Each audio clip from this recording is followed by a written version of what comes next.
लोगोफोर आंनि गोदान भिडिअखौ नायलांबाय थादो आं नोंथांमोननो देखायलांबाय थानोसै स' बिदिब्ला दे नायलांदो लोगोफोर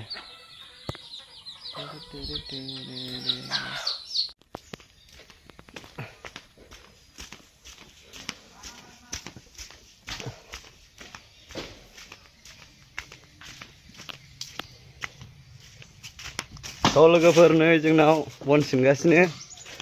नोंथांमोनहा नायलांबाय थादो आंनि भिडिअखौ नै नै सोमखोर एक्टर नै बडी बिल्डार हो दे गावखाबाय माथो डेन्जार गोजालै इसोरो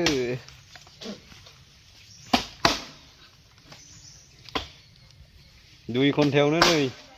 बिराद बुरजा सिननो हाबाय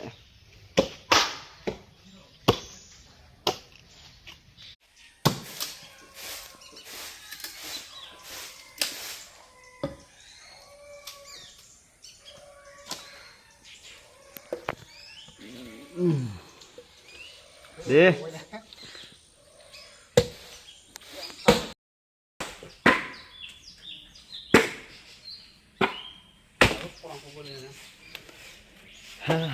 जोंहाथ' बननि खोथासो मा सादा नाबाय थाखो थाब बुं बन सिननायाथ' जोंहा 1.5 दिन जाबाय बना बहुद गोरा जादों 1.5 दिनथ' जानाय नङामोन आरो माखासे बे खान्थाल बिफां माबा माबि बिफां बिनि थाखाय गोबाव लानाय जाहैबाय आरो खान्थाल बिफाङा गोरा जायो ने नाम्बार 1 आरो 1.5 दिनसो लाबावगोन 1.5 दिन लाबावगोन ने माथो जोबखाबायानो नै ओमफ्राय नोंबो फंनैसो माबा बुंदो दे आं रोङालै देब्रा आं रोङा होनबा बिदियाव नाला गैयालै जोङो ओरै नायदो फंनैसो आं रोङालै बिदिखौ रुवाजों बोलोगासिनो दं दे आदैया होथारदों नै एकदम माला हागोन बन सिननाया बेखौबो बुंदो हानाय नङालै साननैसो लाबावनो हागौदां हाजिरा थागोन ना थाया बायदि हाजिराखौथ' आरो मा बुंबावनो दा फुजाबो खाथि खाथि एसे खमावबो मावनांगौ जाना फैदों